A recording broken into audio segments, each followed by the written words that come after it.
observateur un peu plus lointain, est-ce que par exemple Reza Pahlavi est vraiment le chef de l'opposition? Est-ce que les messages qui passent sont entendus par la population?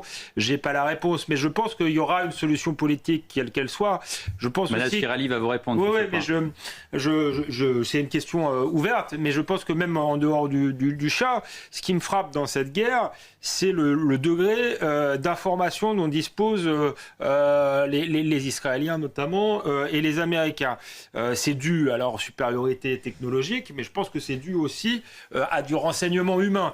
À partir du moment où il y a du renseignement humain, ça veut dire qu'il y a des traîtres, entre guillemets, dans l'appareil d'État, et des gens qui sont quand même prêts à faire de la politique, à se soulever, à se retourner contre le régime. Donc à partir de ce moment-là, on peut avoir espoir qu'effectivement, quand ce sera le moment de la politique, eh bien, elle viendra et on en finira avec ce régime-là. Manal Chirali. Alors, concernant Reza Pahlavi, ce que je vais vous dire, ce n'est pas l'opinion de la diaspora, parce que la diaspora iranienne qui est en France est largement divisée. On a des Iraniens qui sont en France depuis très longtemps, qui sont parfaitement intégrés dans le milieu français. Ils reflètent plutôt l'opinion de leur milieu d'accueil que l'opinion des Iraniens.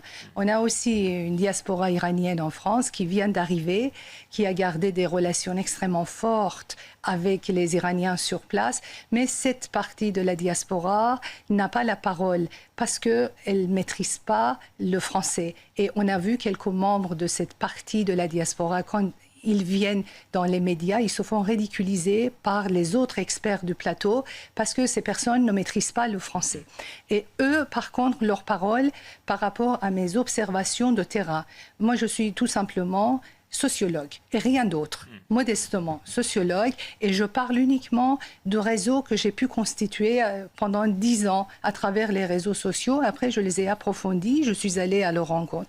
Je parle uniquement au nom de ces jeunes qui sont un peu partout en Iran, qui ne se connaissent même pas. Et pour eux, le chef de l'opposition, c'est Reza Pahlavi? Alors, ils étaient très divisés. Il y a 6 mois, il y a 4 mois, il y a 3... Ils étaient très divisés. Ils avaient des critiques à droite et à gauche. Mais j'ai pu remarquer que pendant le mois de janvier, le soulèvement du mois de janvier et les massacres du mois de janvier, d'une manière très étonnante, je le dis toujours en tant que sociologue, j'étais profondément étonnée d'observer ce phénomène qui s'observe normalement très rarement, peut-être une fois dans la vie d'une sociologue. C'est très rare. J'ai vu quand même une cohésion sociale énorme, un élan de solidarité autour de la figure du prince. Je le dis parce que je l'ai observé sur le terrain. Ce n'est pas parce que je suis lobbyiste de Reza Pahlavi. Je n'ai aucune relation avec lui. C'est pas ce que je vous entendais. Je posais une question. Je dis juste que de ma place, c'est très compliqué de savoir quelle est son influence réelle. Non, rassurez-vous, ce n'est pas vous que je reproche, pas du tout.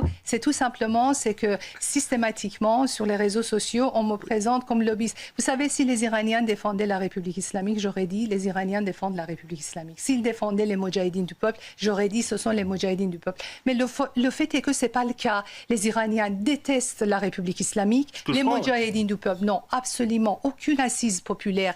Selon mes enquêtes de terrain depuis 30 ans sur l'Iran. Et là, récemment, j'ai remarqué que la personne favorite, c'est le prince Reza Pahlavi. Je vous signale que l'actualité en direct, c'est le Hamas qui souhaite au nouveau guide suprême iranien